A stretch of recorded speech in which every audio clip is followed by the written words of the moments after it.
Hi, nice people. It's nice to see you. I hope this is cool. I hope everyone here is doing fine. We live in New York. We know that fine means good, right? Like, I grew up in the South. Like, if I saw a friend in the South ask me how they're doing, they're like, I'm fine. I'd be like, do we need to call someone? I will cancel my plans. If I see someone in New York and they're like, I'm fine, I'm like, okay, cool, Sam is good, you know? But if I see a friend in New York and I ask how they're doing and they say they're good, I'm like, oh, I didn't know someone here was rich. Who are your parents? The Bill and Melinda Gates Foundation? Get out of my face. I was raised in the South, which means that I am nice. And I realize that's not a likable quality. You've all taught me that. Have you ever met someone who's just nice to you for no reason? It's exhausting. You just worked a double at the restaurant and you have something to me, compliment your t-shirt? Who cares? I've never met a single soul that didn't think I was about to pitch them on a pyramid scheme. Yeah. Right? It's true. Yeah. I am nice. I don't know if niceness is a virtue or like who comes up with it. It's like the Vatican. I don't know. I was raised Protestant. I don't know if niceness is a virtue or not. The only virtue I know is a virtue is patience, and that's only because we constantly have to remind each other that patience is a virtue. I don't know how. I think there was like a vote, but it was like a close one. Like it won out like 51-49. They're like, all right, the ayes have it. Patience is a virtue, but we're gonna have to remind people about this. A whole bunch. A whole bunch. A lot of people in the South grew up in like a small town. I didn't, kind of a brag. No, but I didn't grow up in a big town either. So I guess I kind of like grew up in like a big small town is how I would describe it. Maybe you did too. There is a test.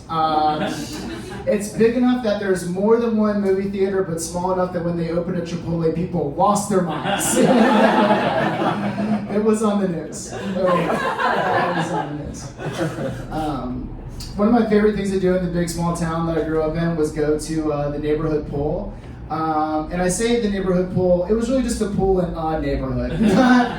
Not mine, it was in a nicer neighborhood. They don't make you show credentials, right? They should make you, like bring an electric bill or something, but no, just walk right in, it's great. Love going to the neighborhood pool, it was a lot. I love going to the neighborhood pool. I just love pools. I think that's my point. I think whoever invented pools is just a total genius, And I don't know who it was or when. I like to think it was like ancient Rome and the guy's name was Publius Caesar. I'm going to get a pun joke in. I'm 90% dead. Okay, that's true. No kids, but I have strong opinions about hot sauces. I think that's most of it. Yeah, and I think he was. I think he was a smart guy. Like you see all these like tech CEOs up on the TEDx stage these days, and they always say the same thing. They're like, "Don't invent a product, solve a problem," and that's exactly what pools did. The problem was that the water was over there. We went over here. Brilliant, This guy was smart. I'm sure he had his detractors though, Like he was pitching pools, and he was like, okay, pool, we're gonna dig a hole in the ground, put some water in it. They were like, wait a second, kind of sounds like a giant toilet. Aren't people gonna pee in the pool? It's like, you're right, what about chlorine? They're like, great, how much? I don't know, a metric ton? And they're like, yeah, that sounds about right. So they dig the hole, they put in the water, they put in the chlorine, and there's another guy, he's kind of wiry, like over-enthusiastic. He's like, wait a second, I got an idea. Okay, hear me out. What if we do this? What if we erect a 10-foot ladder, put a board at the end of it, that people are going to jump off? They're not going to jump, they're going to die. Yeah, they're going to die. It's going to be a sports day, an Olympic sport. They're going to hit on gold medals. Like, Jesus Christ, dude. I'll let you have it. Okay? They dig the hole, they get the water, they get the chlorine, and then now they got the diving board. But then there's a third person, right? They're kind of a curmudgeon. They're like, I don't know, I'm looking around here, all this seems like a little unsafe. And they're like, yeah, I don't agree, but no one, they all got their hands in the pockets, until Publius chimes in. He's like, wait a second, I got an idea. Hear me out. Let's wrangle up a bunch of 16-year-olds, pay them $7 an hour, give them a whistle. Perfect. We will trust them to guard our children's lives. And that's how pools got made. That's my favorite thing to do when I was a kid. My big small towns go to the pool. I did go to church a lot. I went to church a whole bunch, and I always thought of Jesus as kind of like free pizza. Because everybody loves free pizza. They really lead with that. Yeah. Just kind of showing up, you're eating the free pizza. This is pretty good. You know, they baptize you in the pizza sauce and all that, sprinkle a little mozzarella cheese on your head and then sort of be with you or whatever they do. And then you're like, great, cool, I've been baptized in the name of the pasta and the pasta and the pizza sauce and it's free and all that kind of stuff. Someone else paid for it. That's pretty cool. And then as soon as you're like in the pizza club, they're like, by the way, that pizza comes with 3 pounds of kale.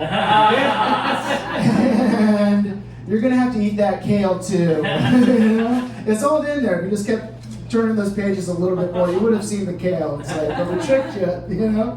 I get it between like the kale's as good as the pizza. It's not.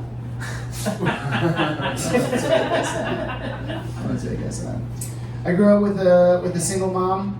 She was a cool mom. Yeah, we can clap for my mom.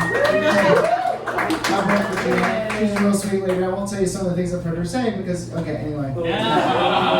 Well, we love her. We love her dearly, and I do gently correct her, okay? I grew up with a single mom. She was a pretty cool mom. Didn't have a lot of rules for me. She had 2 rules, not normal rules. Nothing like be home by 10 or clean your room. Her rules were, Hunter, you can never get a tattoo or own a motorcycle. Yeah, and as a kid, you're just like, yeah, whatever, Mom, that sounds good. Those are the rules. But now that I'm an adult and I've thought about it, I'm like, oh, my mom has a dark past. That's what that means. She was a Hell's Angel for sure. I've never seen my mom fully naked, thank God, but I'm pretty sure you could put a flaming skull tattoo just about anywhere. You know? My mom was a real sweet lady. She did worry about me though. As I was growing up, I started to get like really into rap music because I was a white guy in the suburbs, and that's what we did back then.